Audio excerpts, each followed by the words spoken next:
ప్రియమైన దేవుని పిల్లలారా, ఆత్మ చావదు, అగ్ని ఆరదు. చాలామంది అనుకుంటారు, నీళ్లు పోస్తే మంటలు ఆరిపోవండి, చంపేస్తే మనిషి చావడా. ఆత్మహత్య అనే పదం జ్ఞాన విరుద్ధమైన మాట. ఎందుకంటే ఆత్మను ఎవరూ హత్య చేయలేరు.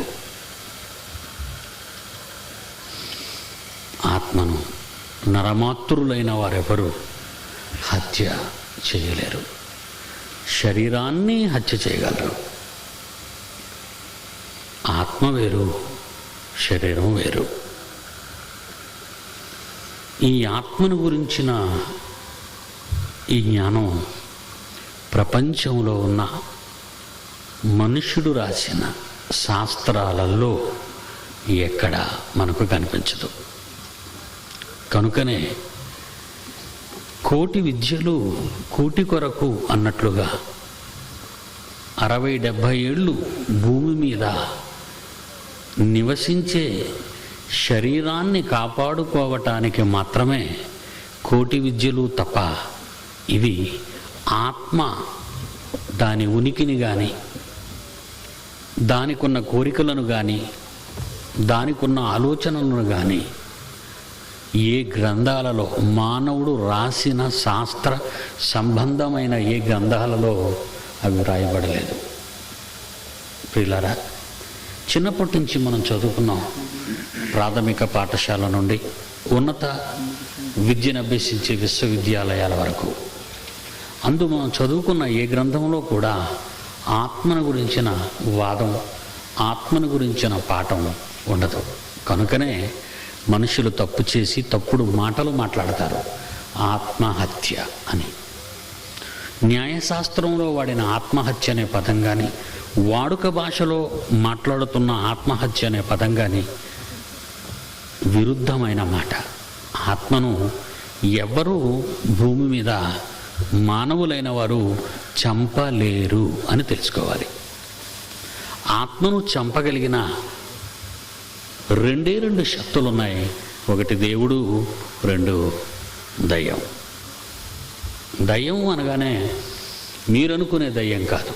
ప్రపంచాన్ని శాసిస్తూ ప్రస్తుతం తన అధికారంలో ఉంచుకున్న మహాశక్తివంతమైనది అని. అపవిత్రాత్మ, ఈవిల్ స్పిరిట్, దయ్యము, భూతము అని రకరకాల పేర్లతో పిలువబడుతున్న ఇది ఆత్మను చంపగలదు. అలాగే దేవుడు సృజించినవాడు ఆత్మను చంపగలడు.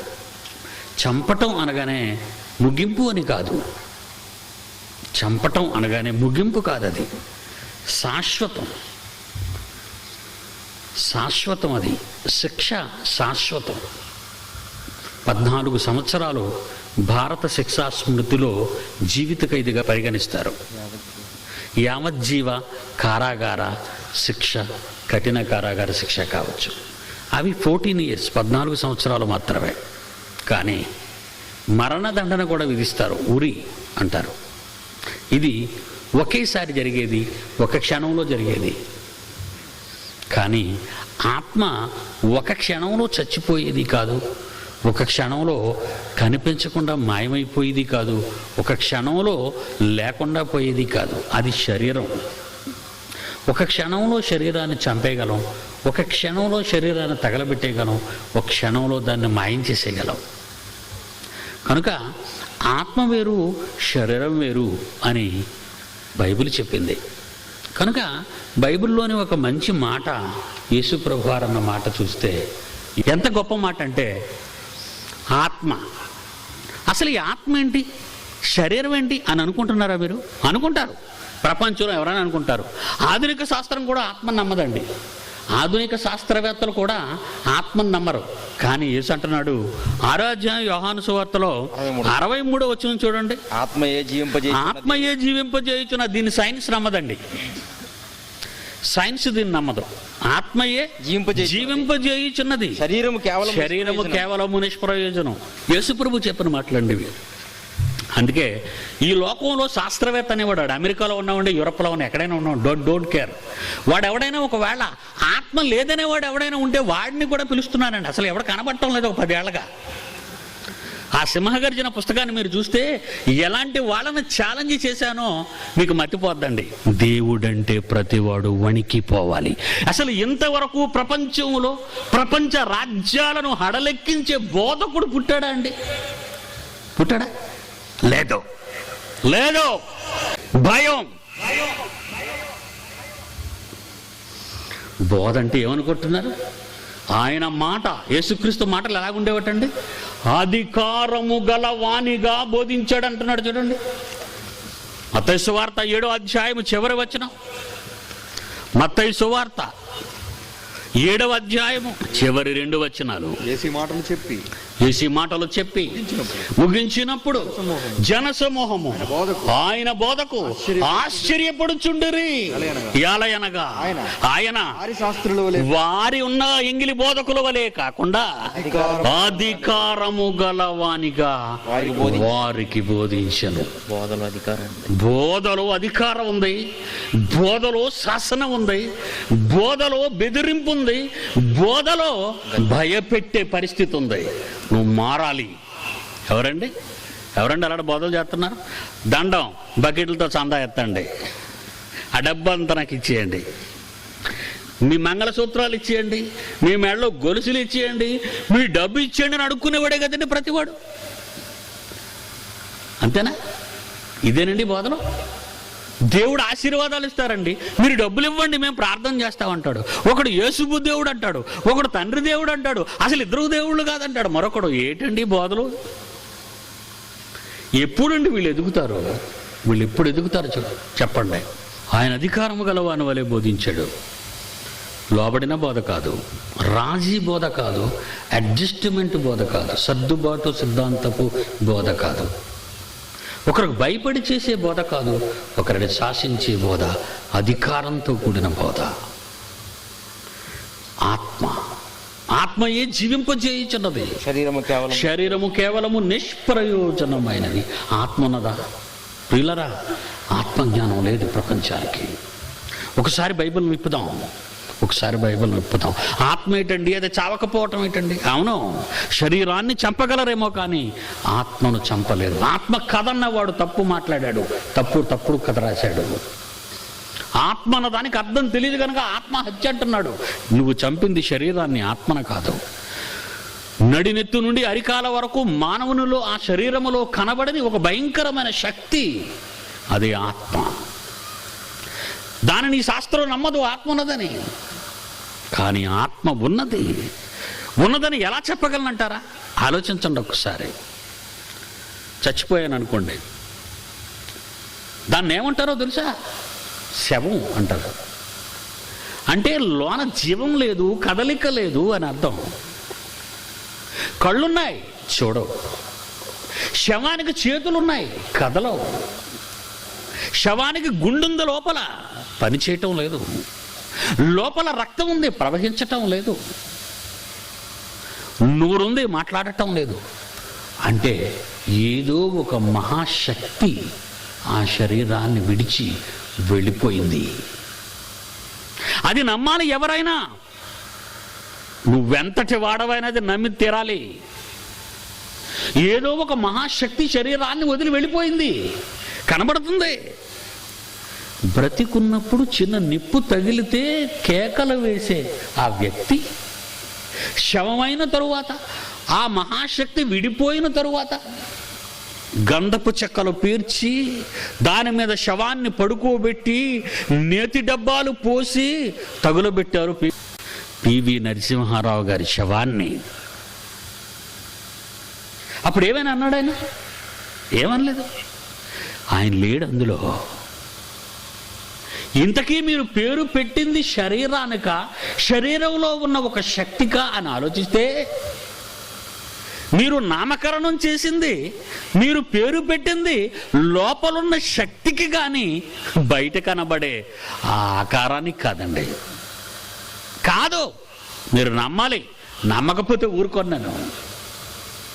చచ్చిపోయిన తర్వాత మంచం మీద పడుకోబెట్టిన వ్యక్తిని, చచ్చిపోయిన తర్వాత వీధిలోకి లాగేసిన వ్యక్తిని, చాప మీద గడ్డిలో పడుకోబెట్టిన వ్యక్తిని ఏమంటారు మీరు? వచ్చి నమస్కారం అండి సన్యాసిరావు గారు అంటారా? కారు వచ్చి ఆగుతుంది, గబగబా ఒక పెద్ద ఆయన దిగుతాడు, శవానికి దండం పెడతాడు ఇలాగా. ఎందుకు? ఏదో భక్తి. శవానికి దండం పెడతాడు. దండం పెట్టి ఏమని అడుగుతాడు తెలుసండి? ఒక విచిత్రమైన ప్రశ్న. ఇంతకీ ఇతను ఎలా పోయాడు అని అడుగుతాడు. సన్యాసిరావు గారు ఇంతకీ ఎలా పోయారు అని అడుగుతాడు. మరి ఎవరికి దండం పెట్టాడు? అందులో లేనివాడికి ఎందుకు దండం పెట్టాడు? బుర్రలేని పనులు ఇవన్నీ. వీటిని ఏమంటారు? బుర్రలేని పనులు. ఎవరని చెప్పారండి ఈ మాటలు ఎప్పుడైనా మీకు? ఎవరైనా ఈ మాటలు ఎప్పుడైనా చెప్పారా? చెప్పరు. పిచ్చి పనులు ఇవన్నీ. పోయాడు సన్యాసిరావు. అందులో ఉన్న సన్యాసిరావు లేడు. మరి ఎవడు? వీడెవడు కాదు. ఎవడికి వద్దు. అమ్మా నీకు కావాలా మీ ఆయన?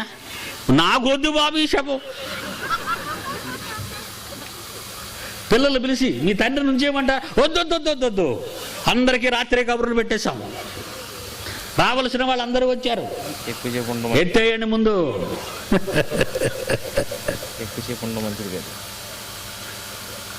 శవం ఎక్కువసేపు ఉండటం మంచిది కాదు,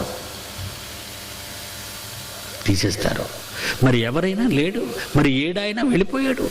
ఇంతకీ మీరు పేరు పెట్టింది శవానిక? ఒకప్పుడు ఈ శవాన్ని సజీవంగా నిలబెట్టిన ఒక మహాశక్తిక, ఒక శక్తికి. అంటే నువ్వెవరన్నమాట?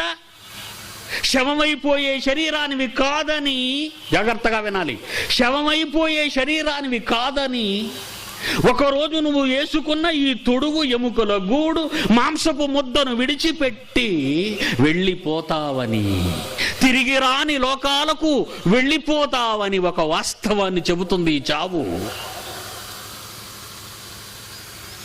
మరణించే వాళ్ళెవరూ లేరు, శరీరాన్ని వదిలేవారున్నారు. చచ్చిపోయిన వారెవరూ లేరు, శవాలను విడిచిపెట్టిన వారు ఉన్నారు. ఆలోచిస్తున్నారా? వెళ్ళాలి. దీనికి నాశనము లేదు. శక్తికి నాశనము లేదు. శక్తికి నాశనము లేదు. కరెంట్ చూడండి, దడదడ దడదడ దడదడ దడదడ దడ కొడుతుందల్లా. అక్కడ జనరేటర్, దాని పేరు జనరేటర్ అంటారు దాన్ని. శక్తిని పుట్టించే యంత్రం. ఆ శక్తి వైర్ల గుండా పరిగెత్తి వస్తుంది మన దగ్గరికి.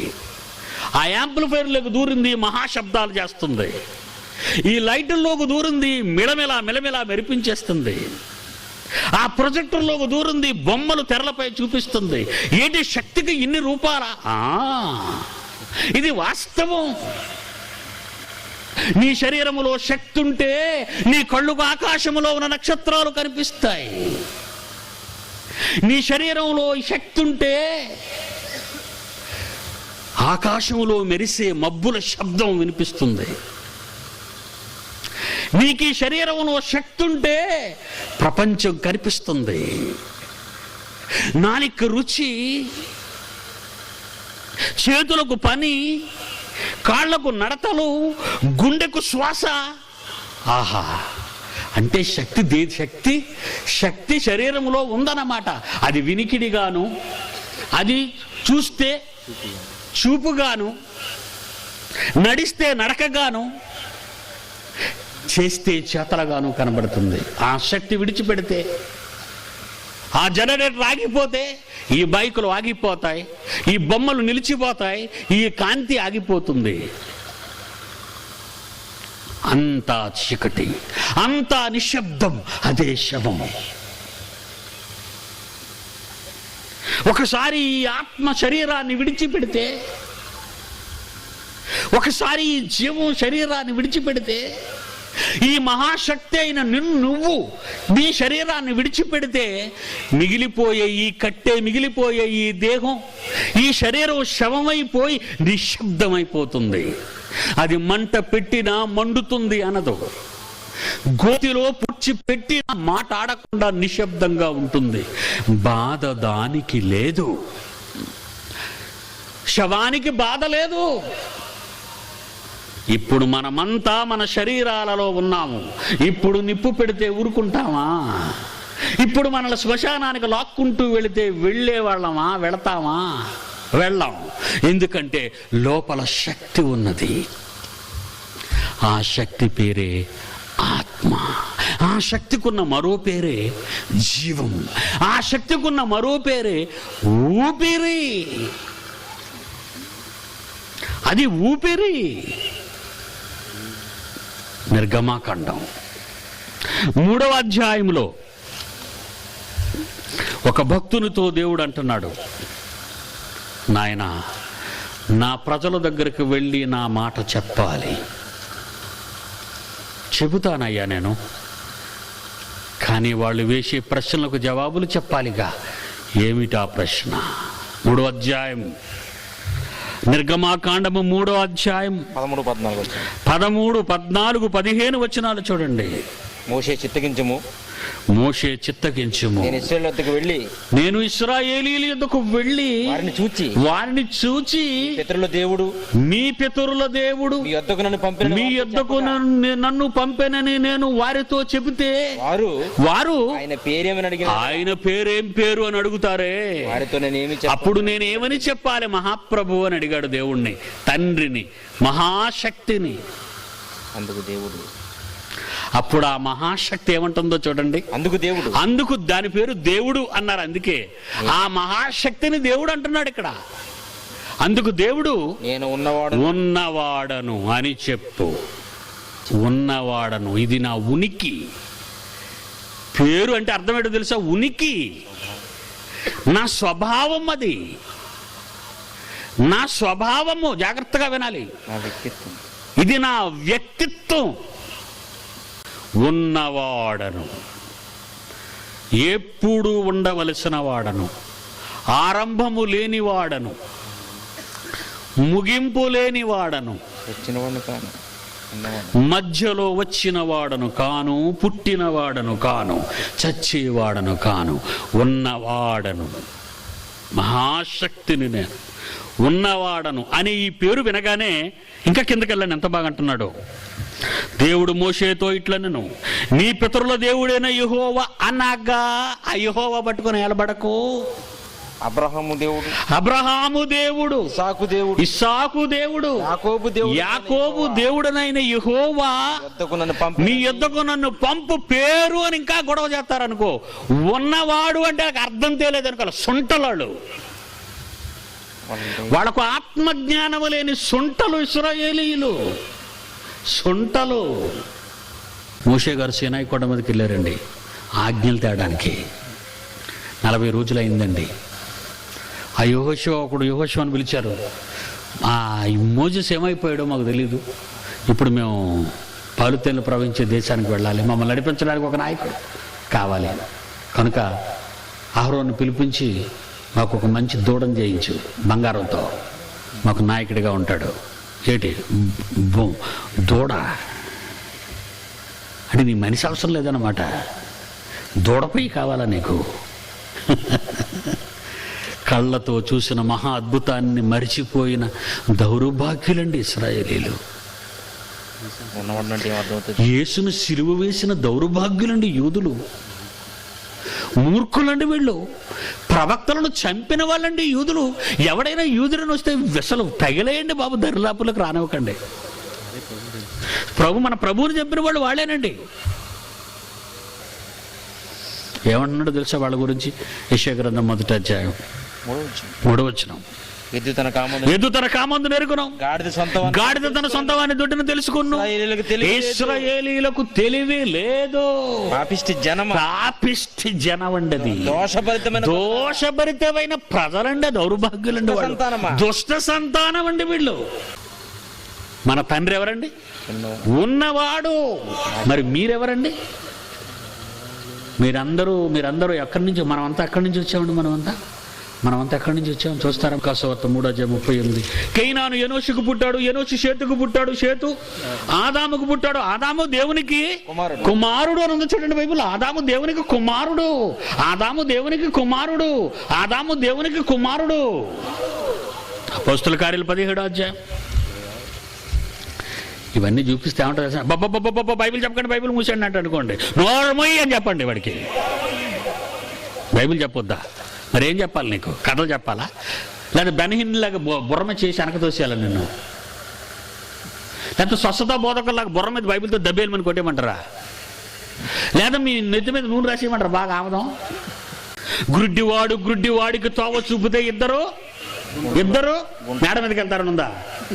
గొంటలో ఏటా గొంట? పాతాళం. ఆరని అగ్ని.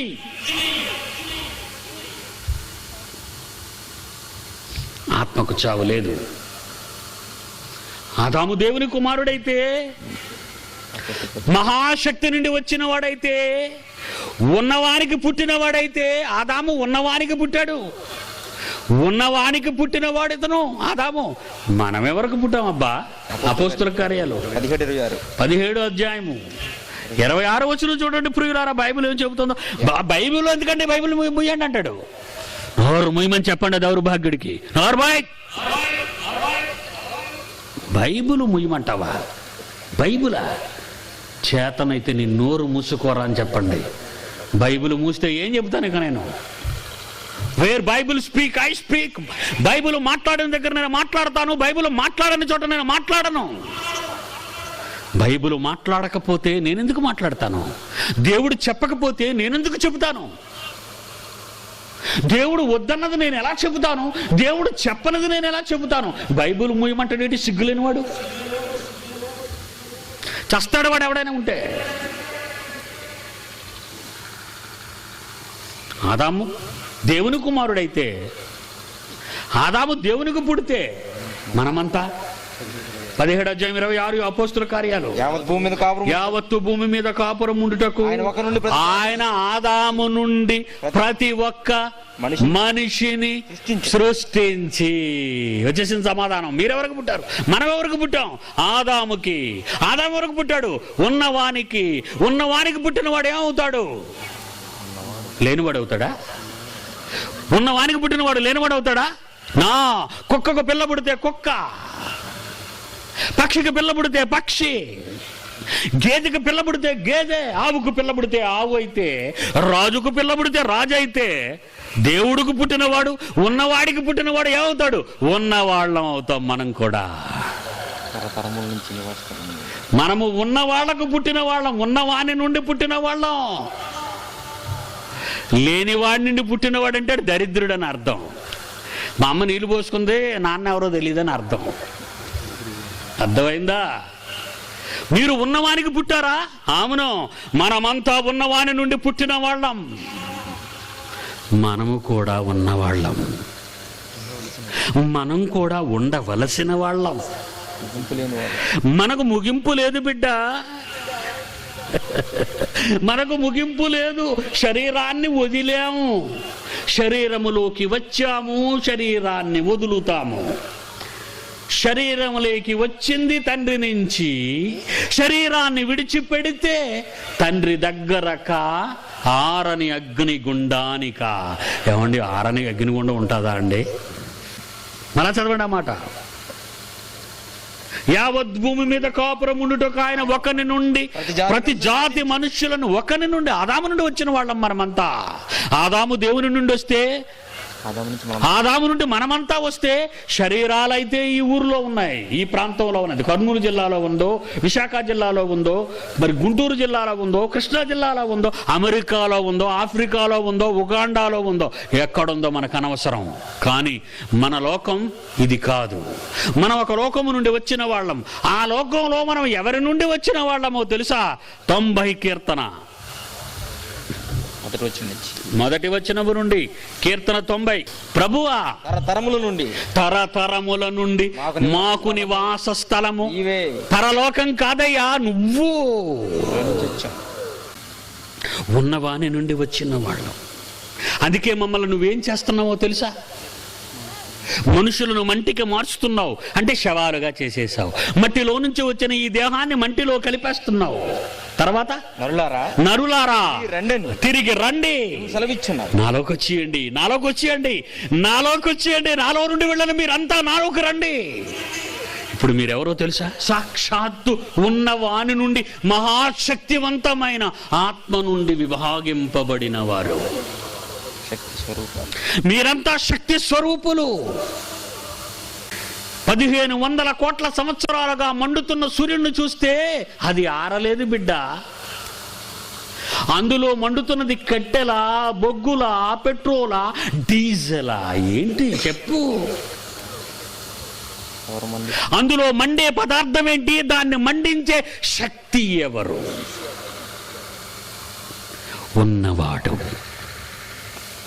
ఉన్నవాడు మండించుతున్నాడు దానిని. కనుక శక్తికి నాశనము లేదు బిడ్డ.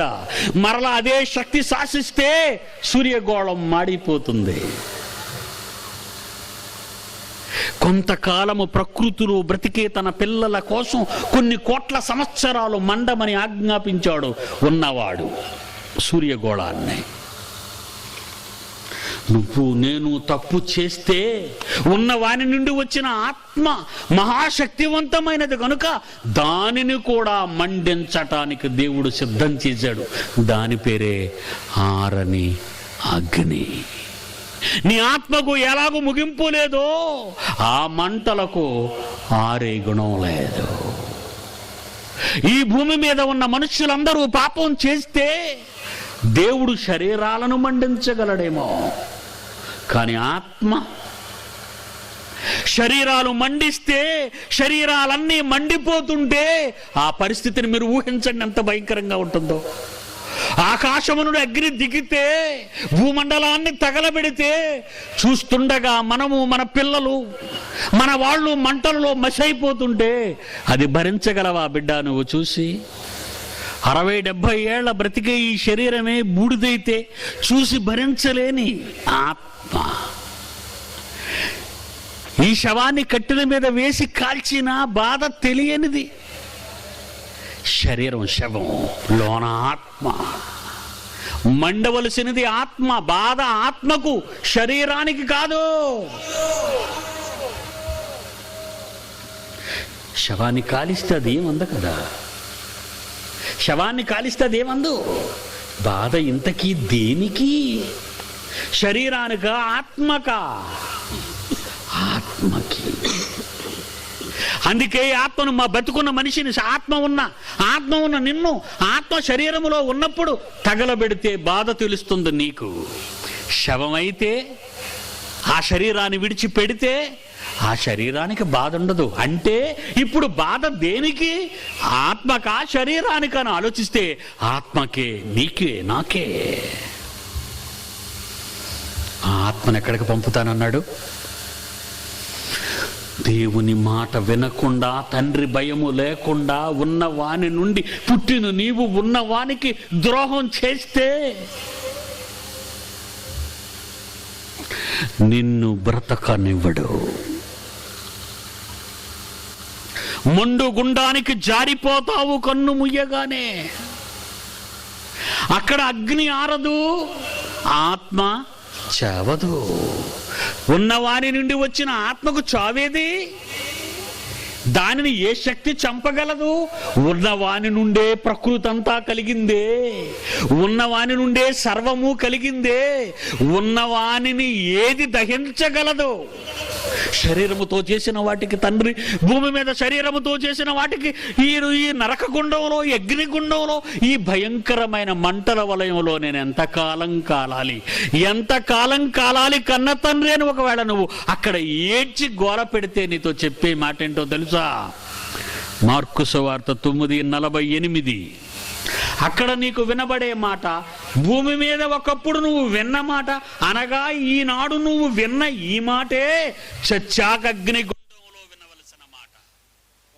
నరకమున వారి పురుగు చావదు, అగ్ని ఆరదు. 60-70 ఏళ్ల ఈ చిన్న జీవితం కోసం మహాశక్తివంతమైన ఆత్మను అనగా మనల్ని మనం ఆ భయంకరమైన అగ్నిగుండానికి ఆహుతిగా చేస్తారా చెప్పండి.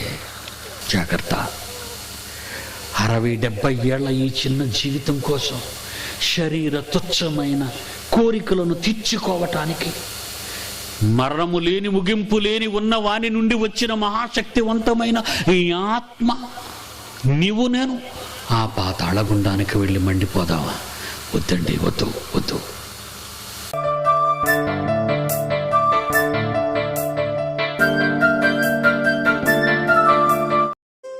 వినుటకు చెవులు గలవాడు వినుగాక, వినుటకు చెవులు గలవాడు చెవులారా